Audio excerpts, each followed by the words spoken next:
Sensationally silver, because you are. Welcome, everyone, to Sensationally Silver, A State of Mind, conversations with extraordinary, ordinary persons of age, people who are going to bring you information, inspiration, and validation. Join us.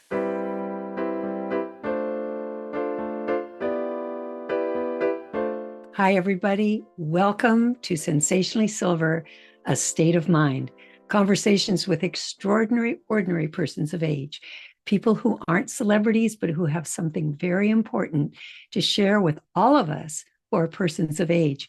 My guest today is Douglas Mulhall, and he's going to talk to us about elastin and what role that plays in our health, our comfort, our well-being. So welcome, Douglas. I'm so glad you're here. Robin, thank you so much. It's a real pleasure to be with you today, and you're looking great. Thank you. That's very kind. Those of us who are silver, we have to flaunt it, right? We've got it. We earned it. We get to flaunt it. So, Douglas, tell us all how old you are. I'm 72.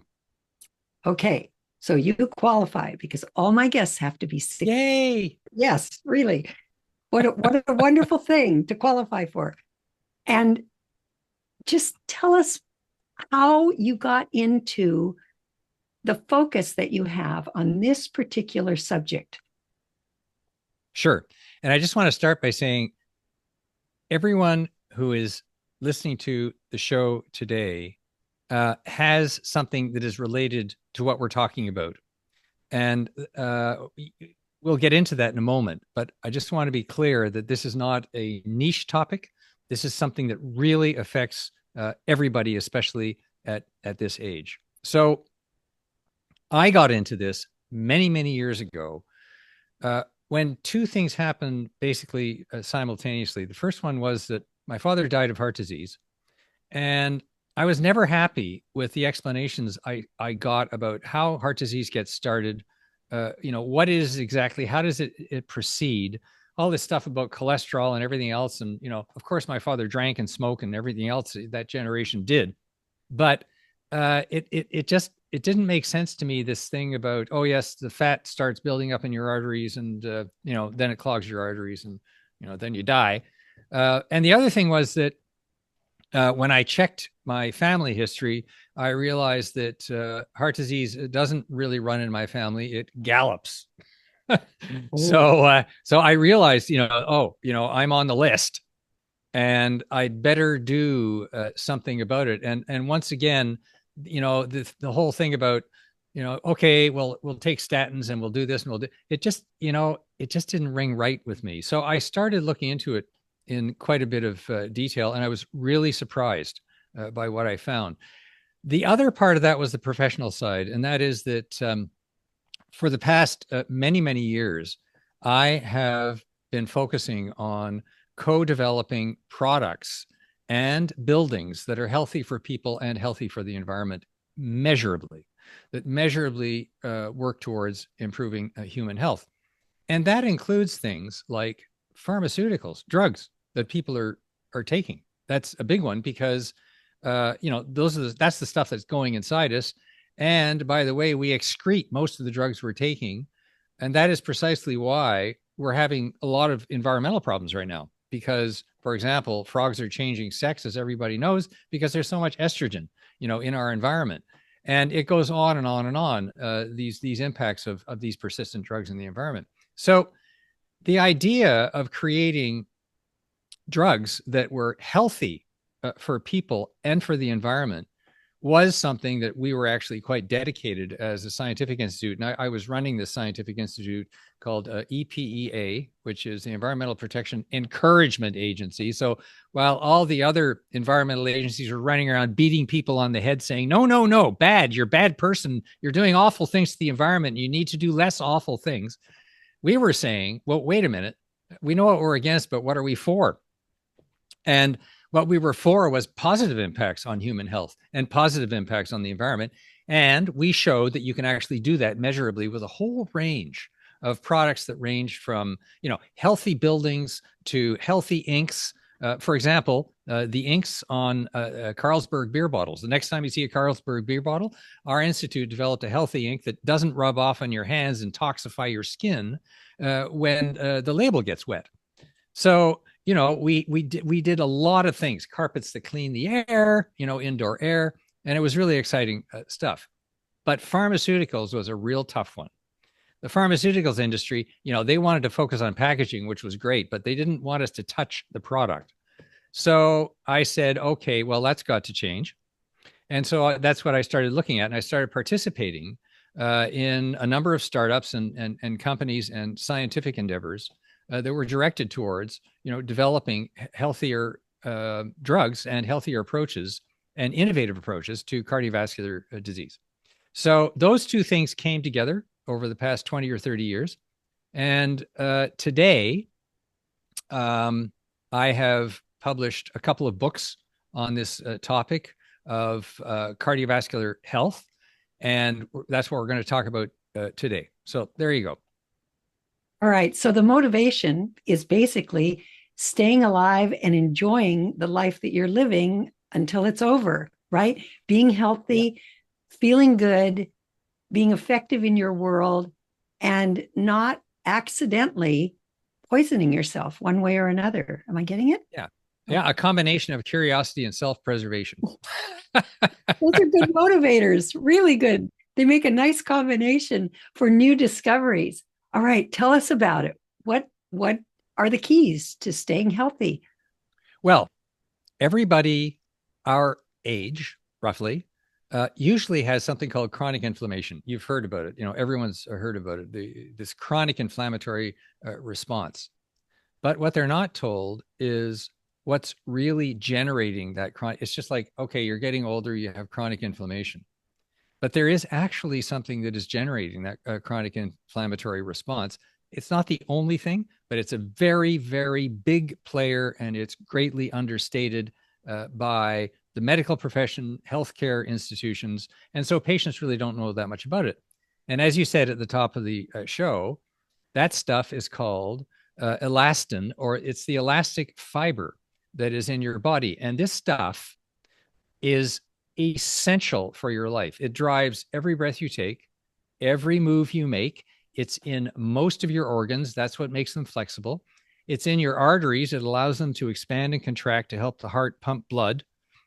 So it's delivering these basic nutrients and oxygen throughout the body. It's in the sacs in your lungs that expand and contract.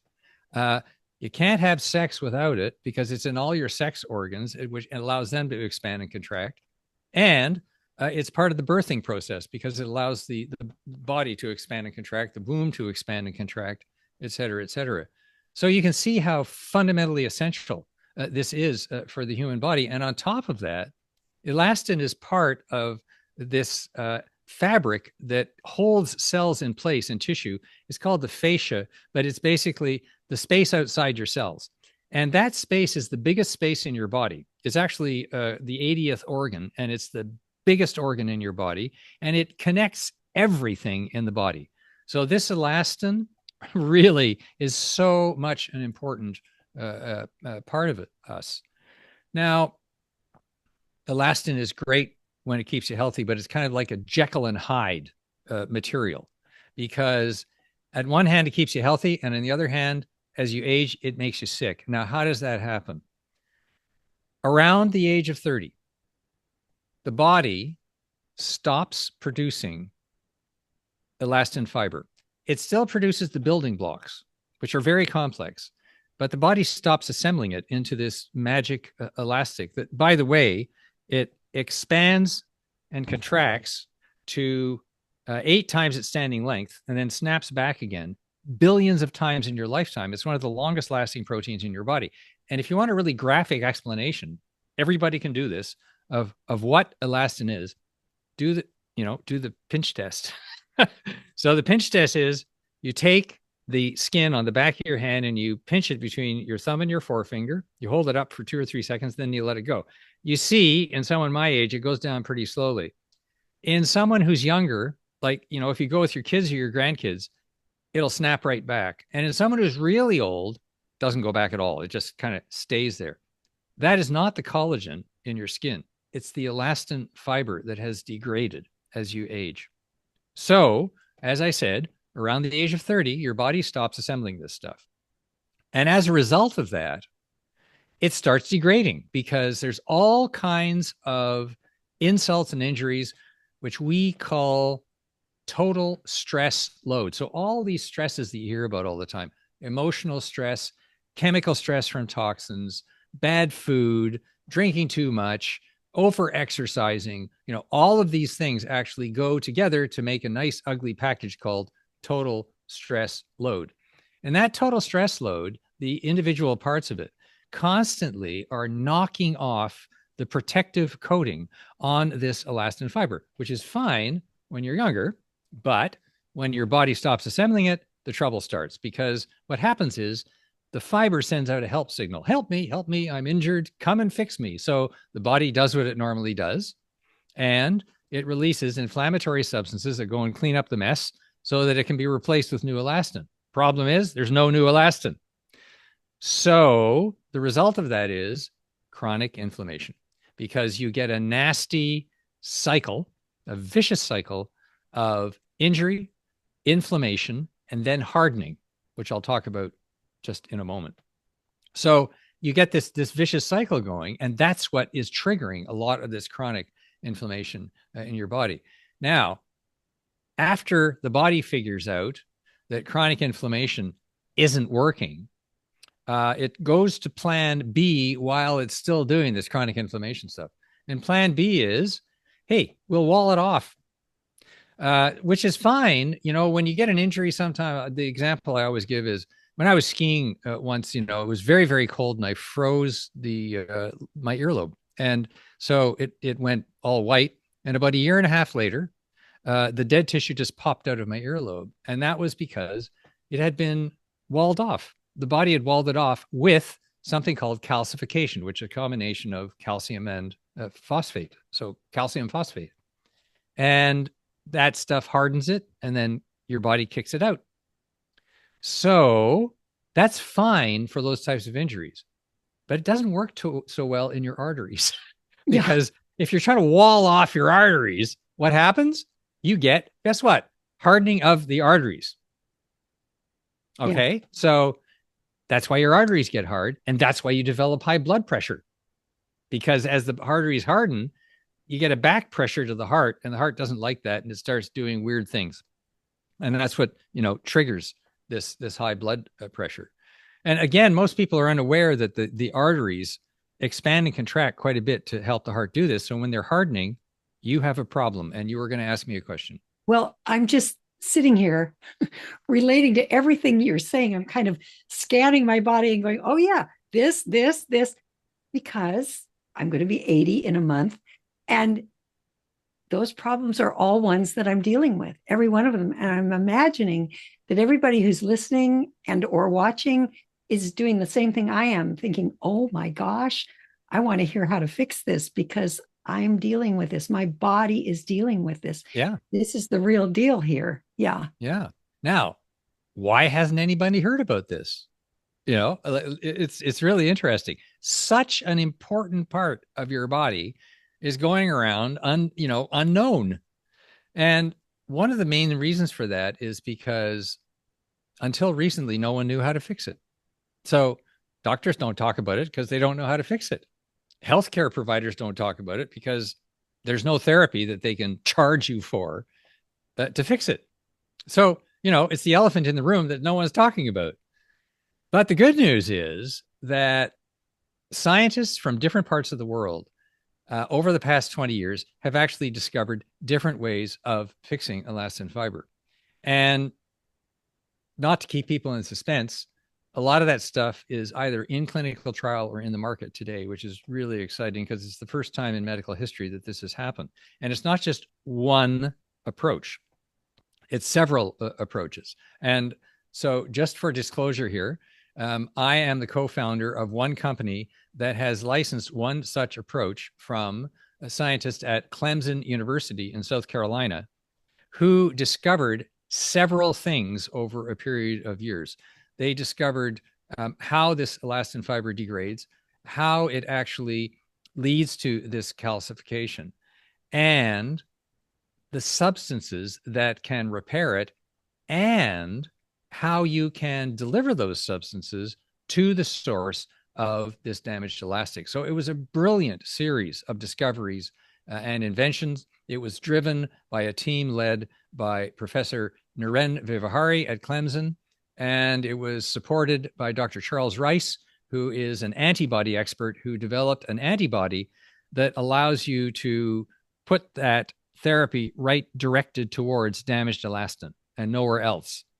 And so this combination was absolutely fantastic. And they discovered that two substances can, first of all, free up or unharden or decalcify elastin fiber, and then repair and let the body restore it. So the stuff that decalcifies it is actually a very common chemical that is used, in the thousands of tons as a food preservative, and has been used in alternative medicine for years, and in standard medicine as well, for getting rid of heavy metals poisoning, for example. And it goes by the acronym EDTA. And I'm not even going to try and list that long name because no one will remember it anyways. But EDTA is approved by the FDA for lead poisoning, for example, for getting lead out of your body. And it has also been found to be effective in removing other heavy metals, as well as this calcium phosphate from the body. And so what they discovered, so there's this thing called chelation therapy that a lot of people have taken. There's some controversy about it, how safe is it, et cetera. Well, just get the safety issue out of the way to start with. A $70 million series of clinical trials in the United States using chelation therapy show that EDTA is perfectly safe. So let's just throw that one out the window. Thank you very much. That was financed by the National Institutes of Health.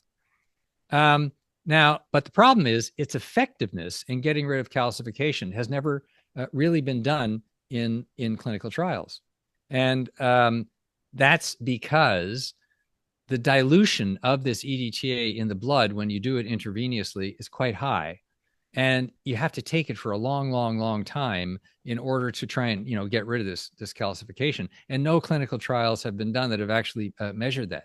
But it has been done in lab animals, and especially Dr. Vivahari showed clearly that when you target damaged elastin fiber where the calcification starts, because you remember the elastin gets damaged, sends out a help signal. When inflammation fails, the body sends out these calcifying particles that calcify right at the point of the damaged elastin.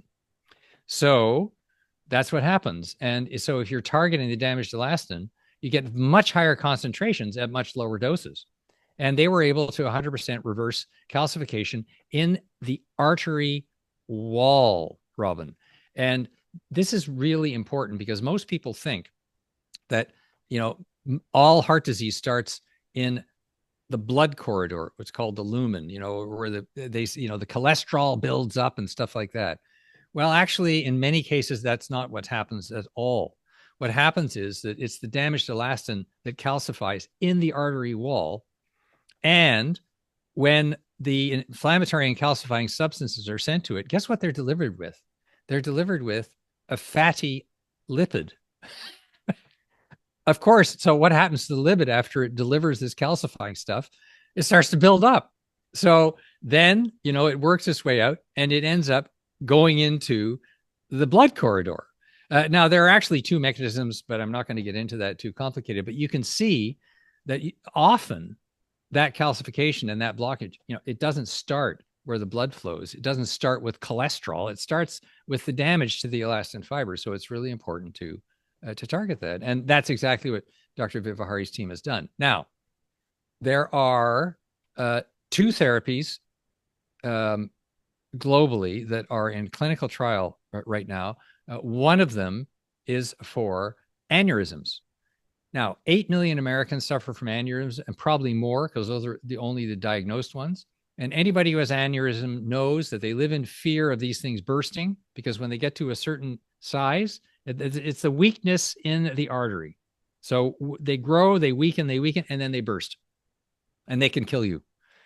And there has been no effective cure for that. There is surgery that's getting better, but it's highly risky. And what has been discovered is that when you target the aneurysm, the elastin in the aneurysm, with the second substance that I mentioned earlier, it actually repairs the elastin fiber and stops the aneurysm from growing. This second substance is something called pentagalloyl glucose, but the easier name is PGG for short. Okay, so we're just going to use the acronym. So PGG is a naturally derived drug. Going back to my love, which is healthy products and healthy pharmaceuticals, this is a naturally derived drug that also degrades naturally in the human body and does not harm the environment when you excrete it. So this naturally derived PGG restores the elastin fiber. Actually, it protects the elastin fiber and allows the body to kickstart that assembly process again. So they stop the aneurysms from growing. And this is in phase 3 clinical trial as we speak today. So, hey, anyone with an aneurysm out there, there's a clinical trial going on right now. You can go to my website, which is www.calcify.com. That's CALCIFY. And I think you'll carry that, Robin, in your description. And it's the company that's doing it is called Nectaro Medical. And they have a big description of the clinical trial on their website. The second one is a product that is a skincare product. So the reason that we wrinkle is not mainly because of collagen, it's because the elastin degrades. And so there's a product out there which is called Neolastin, Neolastin, Neolastin, also resulting from Dr. Vivahari's discovery. And it's been in the market for a couple of years now, and it's shown pretty good results. I'm not paid to promote it, just so everybody knows. But it's causing quite a stir, and it's something that a lot of people have tried. So that's the second product. It's already out in the market. It's not FDA approved because these skin creams actually don't need to be FDA approved. Just to be clear on that.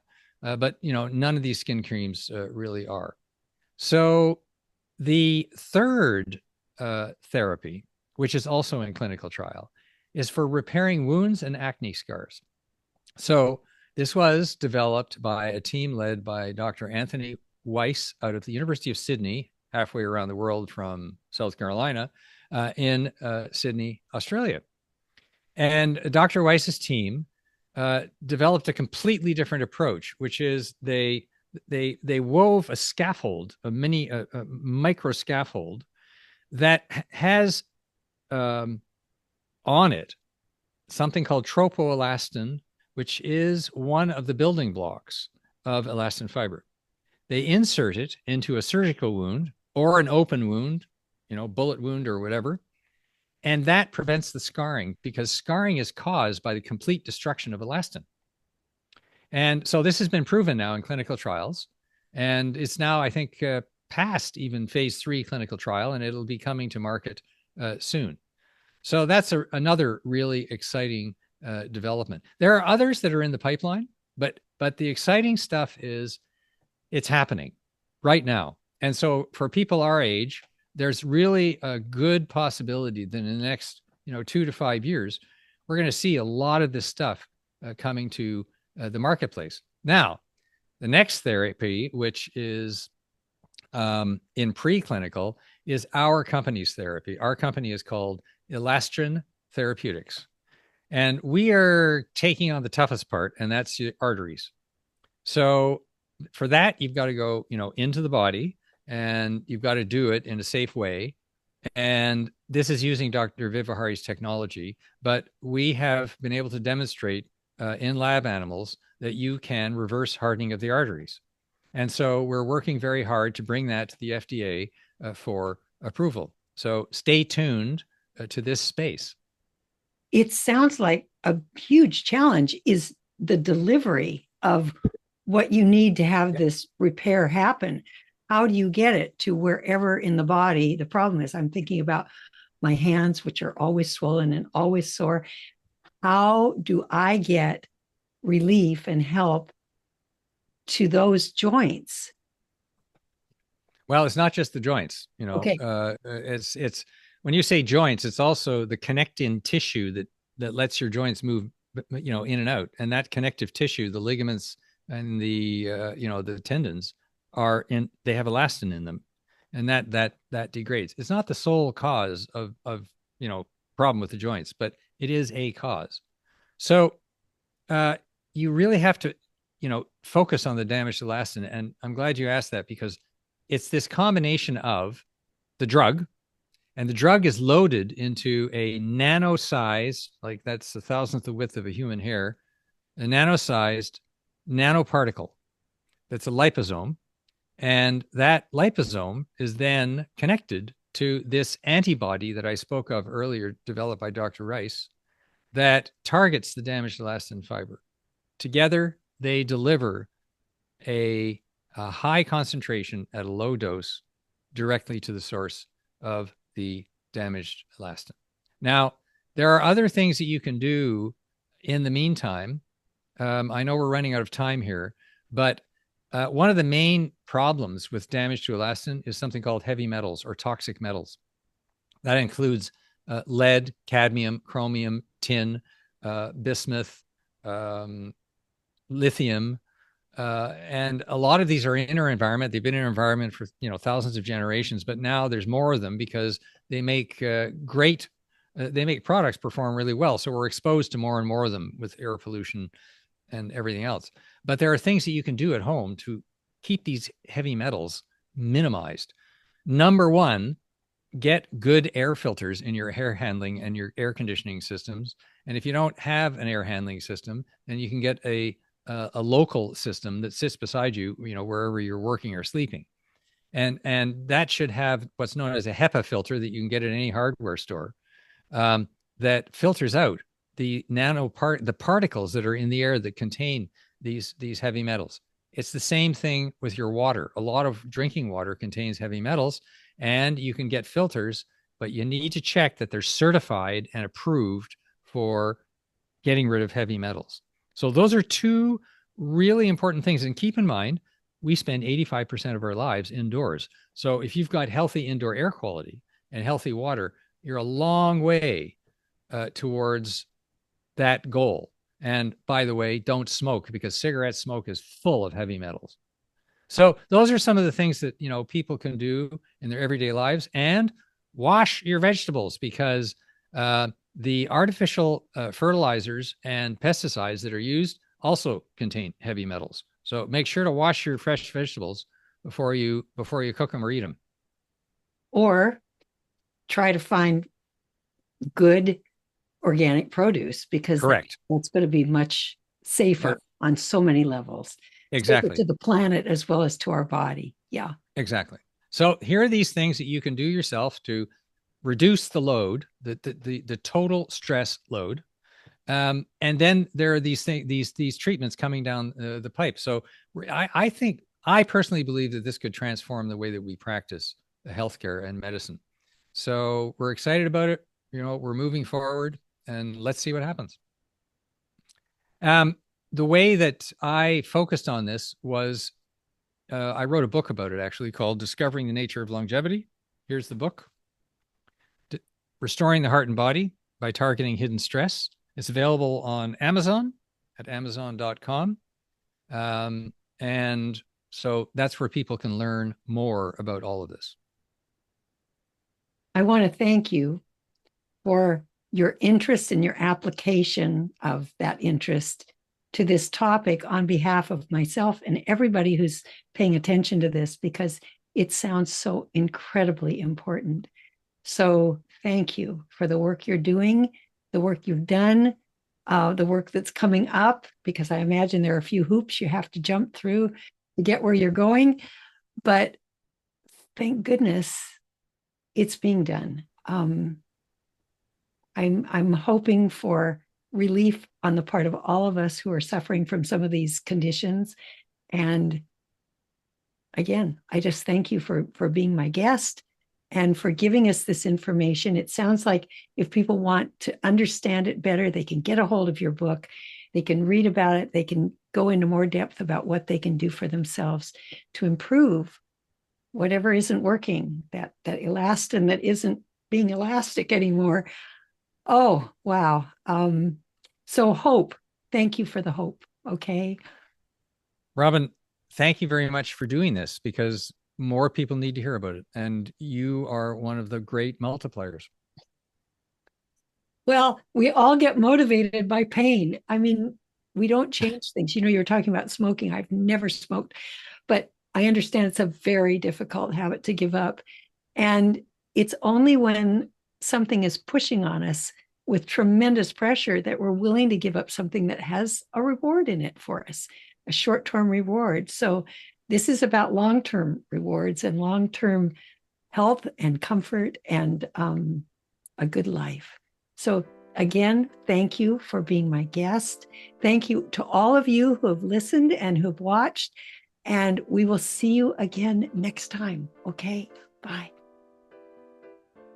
Sensationally Silver, A State of Mind, is sponsored by Sensationally Silver, a complete hair care product line created especially for people with hair like ours, naturally gray and white hair. Sensationally Silver products can be found exclusively at sensationallysilver.com. Sensationally silver, because you are.